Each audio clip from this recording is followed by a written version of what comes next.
यांनी स्थानार्पण करावे व तसेच आपल्या शाळेचे पर्यवेक्षक माननीय श्री विजयकुमार बैले सर यांनी स्थानार्पण करावे। आपल्या शाळेच्या सर्व शिक्षिका व माता पालक व प्रमुख पाहुणे माता विनया कुलकर्णी यांनी स्थानार्पण करावे।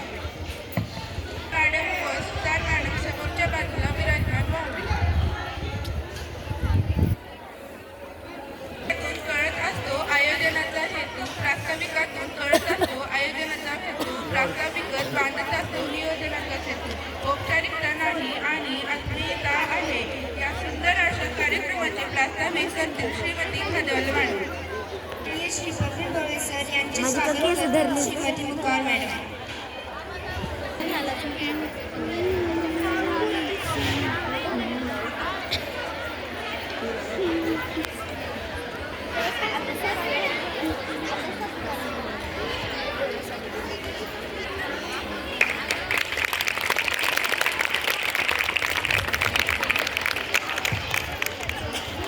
श्री विजयकुमार बैले सर यांचे स्वागत करतील मुक्कार मॅडम। तुमचं स्वागत करतील मुक्कार मॅडम।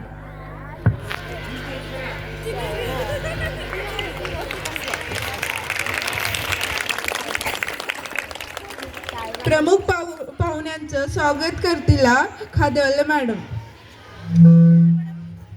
खादेवाले मॅडम।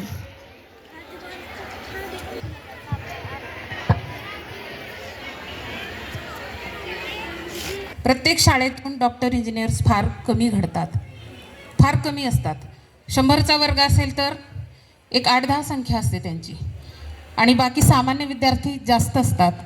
तर त्या प्रत्येकाला त्यांच्या कलेनुसार त्यांच्या कौशल्यानुसार व्यासपीठ मिळावं हा व्यापक उद्देश ठेवून माननीय संस्थाध्यक्ष आर्य सरांनी या पंधरवड्याचं आयोजन केलेली आहे। याची संकल्पना 12 वर्षापूर्वी त्यांनी मांडली आणि आजपर्यंत यशस्वीरित्या हा कार्यक्रम चालू आहे। शिवाय आज पालकांना बोलवण्याचाही उद्देश तुमच्यात आमच्यात सुसंवाद घडावा।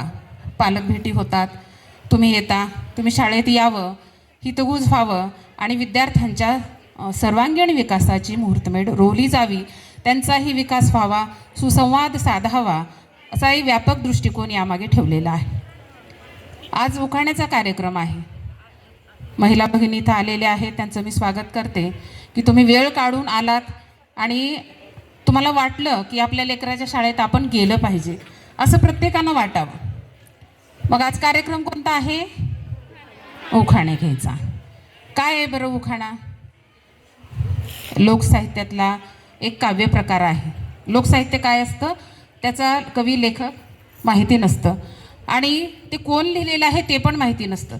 काही उखाणे आपण नेहमी ऐकतो, कोण लिहिलेलं आहे त्याचे लेखक कवी माहिती नाहीत, आहे की नाही? काही उखाण्याचा अर्थ आहे की एखाद्या वस्तूचं किंवा व्यक्तीचं नाव न घेता कोड्याच्या स्वरूपात आपण ते सांगत असतो। पूर्वीच्या काळामध्ये पद्धत अशी होती की मुलगी सासरी जात असताना एक माहेरी ती सारखं यायची नाही आणि सासरी पद्धत अशी होती की चूल आणि मूल असंच ती राहायची।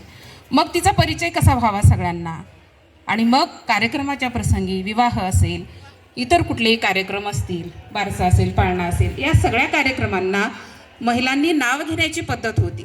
एकत्र कुटुंब पद्धती होती, घरात खूप मुलं असायची, कोणाची बायको कोणती आहे हेही माहिती नसायचं आणि तिची जी ही नवी ओळख निर्माण झालेली आहे ही ओळख ती आता नवीन स्वरूपाने ती आत्मसात करणार असते आणि या माध्यमातून आपल्याकडे पद्धत होती बायका नवऱ्याचं नाव सहजासहजी घेत नव्हत्या आणि म्हणून उखाण्याच्या द्वारे ते नाव घ्यायचं। ह्या उखाण्याचा कार्यक्रमाचा आपण सगळ्यांनी आनंद घ्यावा। मी इथंच थांबते। धन्यवाद।